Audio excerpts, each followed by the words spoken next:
मैं ये वचन देती हूँ कि आज से आयतुल कुर्सी जो है सोने से पहले तो जरूर पढ़ूंगी। एक फरिश्ते को अल्लाह सुपुर्द कर देंगे मेरी सुरक्षा करने के लिए। तो जितने भी नौजवान भाई बहन हैं और बुजुर्ग मेरे प्यारे प्यारे अंकल आंटी हैं, हम सबको आयतुल कुर्सी पढ़नी चाहिए, स्पेशली बिफोर स्लीपिंग, शैतान से अपने आप को महफूज रखने के लिए।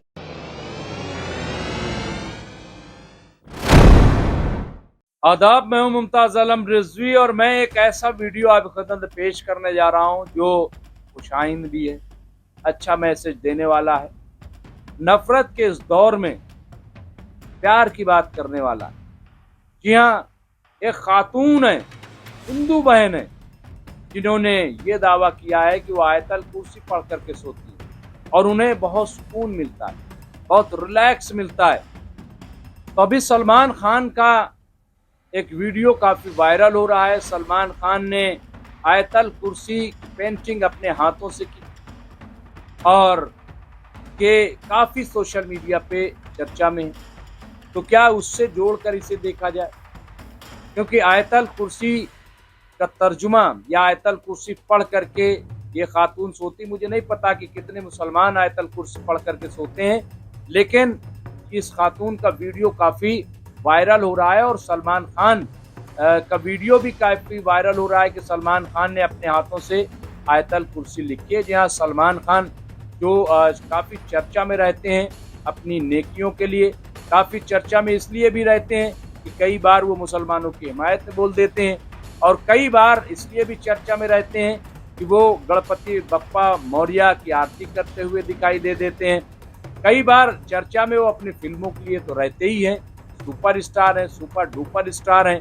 तो कई बार वो अपने फार्म हाउस के लिए भी चर्चा में रहते हैं कि वहाँ अब ये हीरोइन आई या कोई आम लड़की है वो चली गई फार्म हाउस पे तो अचानक बहुत बड़ी हीरोइन बन गई। तो कुल मिलाकर के वो चर्चा में रहते हैं। लेकिन इन दिनों अच्छी बात यह है कि वो आयतल कुर्सी के हवाले से चर्चा में रहते हैं।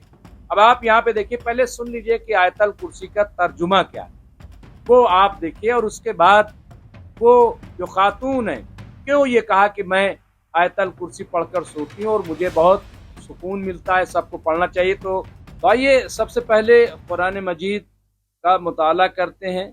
कुरान मजीद की वो सूरह कौन सी है, तो मैं बता दूं कि कुरान मजीद का ये की सूरह अल बकरा है और 255वीं आयत है जो आयतल कुर्सी के नाम से मशहूर है। और यहाँ पे आप देखिए इसका तर्जुमा बड़ा खूबसूरत तर्जुमा है कि अल्लाह जिसके सिवा कोई माबूद नहीं, जिंदा और कायम है, न उसको ऊँग आती है न नींद, जो कुछ आसमानों में और जमीन में है उसी का है। वो कौन है जो उसके इज़्न यानी इजाजत के बगैर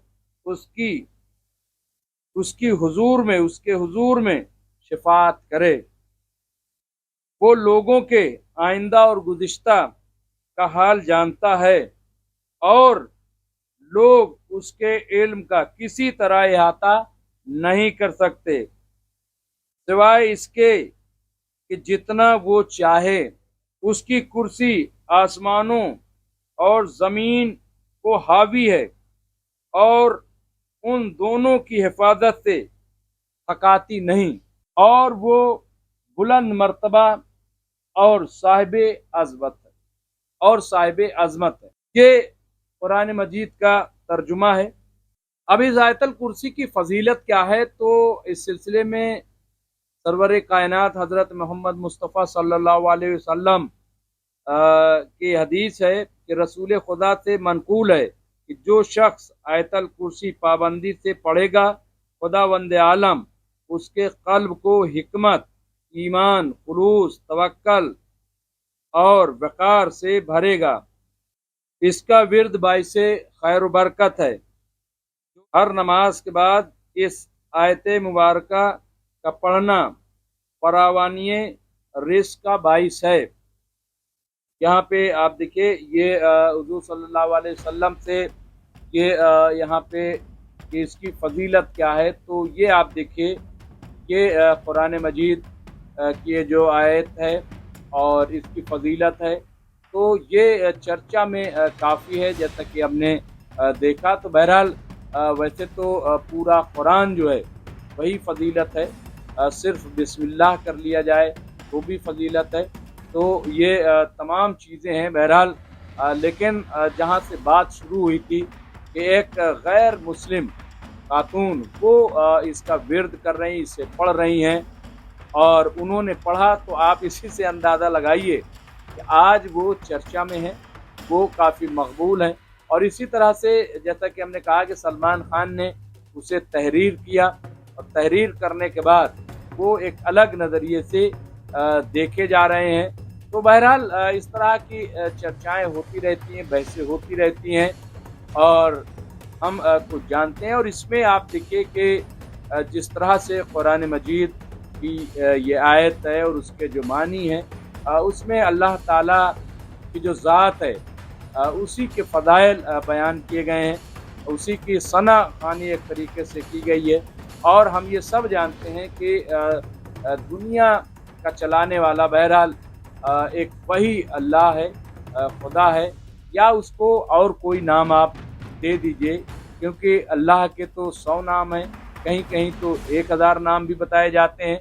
तो बहरहाल लेकिन ये कि एक सुपर पावर ज़रूर है जो इस पूरी कायनात का दहर का चलाने वाला है।